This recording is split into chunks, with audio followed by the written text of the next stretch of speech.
talk about pneumo, another one of my favorite words, pneumoconiosis. What in the world is that? Occupational lung disease, white lung disease, brown lung disease, black lung disease, asbestosis, okay? Secondhand smoke.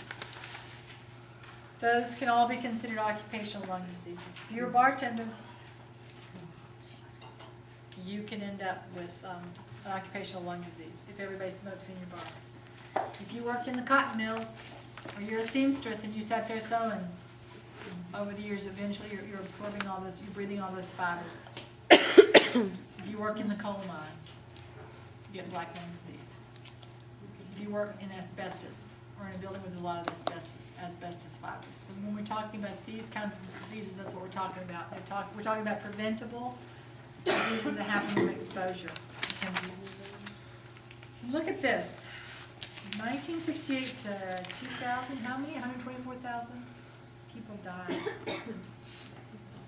So causative agents, like I said, asbestos, cigarette smoke, fibers, fiber industries, chemicals, smoke inhalation, having a huge problem with everybody who attended the 911 disaster.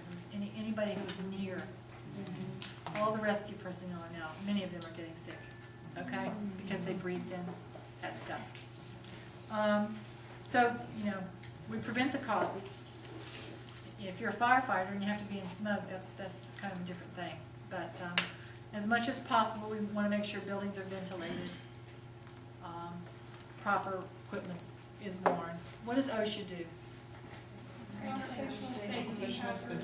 Occupational safety hazard.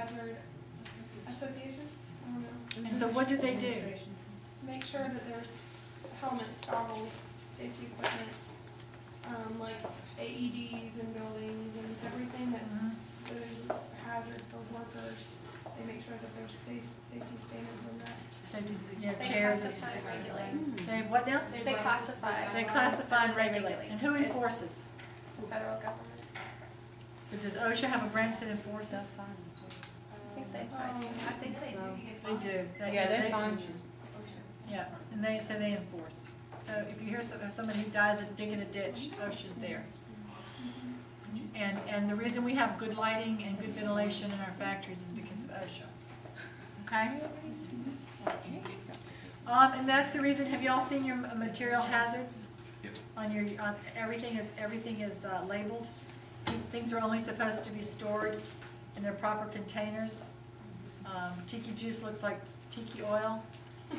Is that what it was? Gatorade. Gatorade. But is it tiki oil? Is that what it's called? Tiki torch oil. Yeah. Okay. We're not going to talk about prevention of the client with lung cancer beyond. Let's skip on over.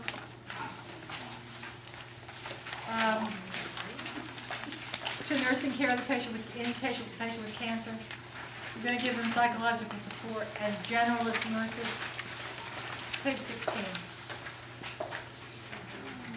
We're going to give them psychological report. There was another piece of information that came out, another research study showing that pain is pain wherever it is. The psychological and emotional and physical pain are all experienced in one pain center. An individual with a diagnosis of cancer is having a lot of pain.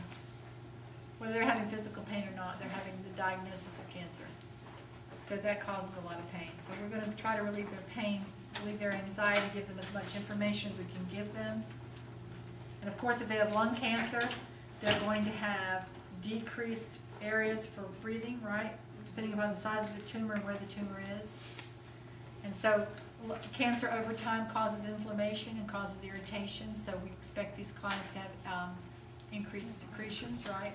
And so we want to make them as comfortable as possible and help them maintain a clear airway.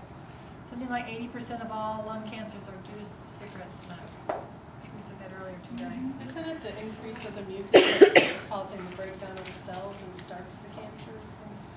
It starts the cancer?